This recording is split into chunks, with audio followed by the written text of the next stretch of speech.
विश्व हीमोफीलिया दिवस की पूर्व संध्या पर भारतीय बाल रोग एकेडमी द्वारा एक संगोष्ठी का आयोजन किया गया, जिसमें हीमोफीलिया रोग के नवीनतम उपचार के संबंध में चर्चा की गई।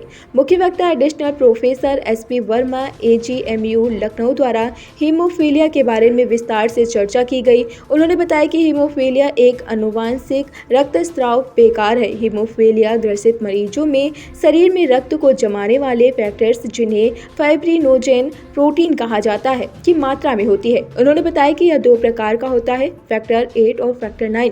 फैक्टर 8 की कमी से हीमोफीलिया A और फैक्टर 9 की कमी से हीमोफीलिया B होता है। उपचार के बारे में बताते हुए डॉक्टर वर्मा ने कहा कि वर्तमान समय में काफी प्रगति हुई है।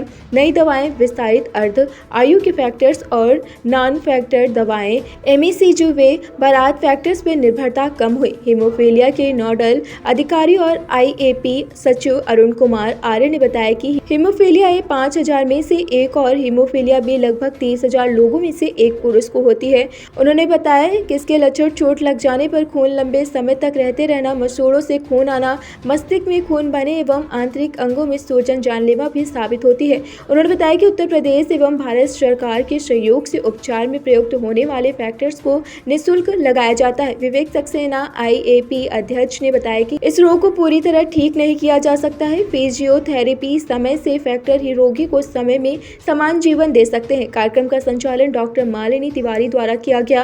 कार्यक्रम में प्रमुख रूप से doctor GN Bhalla, doctor GS Narang, doctor VN Tripathi, doctor Shailendra Gautam सहित बड़ी संख्या में बाल रोग विशेषज्ञ एवं जूनियर डॉक्टर उपस्थित रहे। मैं डॉक्टर AK आर्य प्रोफेसर हूँ बाल रोग विभाग में और IAP का सेक्रेटरी हूँ।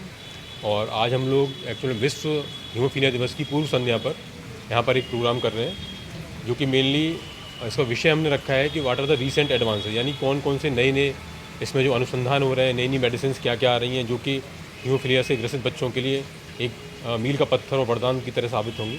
उस पर हम लोग यहाँ गोष्ठी कर रहे हैं, उसी के बारे में विचार विमर्श यहाँ पर किया जा रहा है। जो हमारे स्पीकर हैं वो KGMU से आए हुए हैं और हेमेटोलॉजी विभाग में वो एडिशनल प्रोफेसर के पद पर कार्यरत हैं।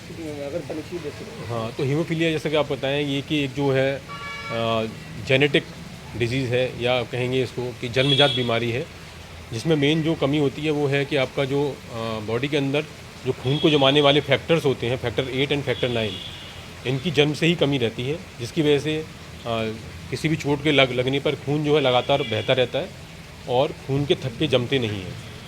और इसके मुख्य लक्षण होते हैं जैसे कि कहीं पे कट गया, चोट लग गई तो वहाँ से खून बहेगा, और इसका जो बाहर खून बहने से ज़्यादा मेन जो लक्षण होता है वो होता है जॉइंट्स के अंदर खून बहना।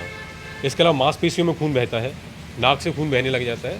तो ये मुख्य लक्षण होते हैं। तो कुछ ऐसी चीज़ें होती हैं जहाँ पर अगर ब्लीडिंग होती है तो जो जानलेवा भी हो सकती है, जैसे कि अगर मस्तिष्क के अंदर ब्लीड होता है, पेट के अंदर अगर खून बहता है और गले में अगर खून बह जाए तो ये जानलेवा भी साबित हो सकता है।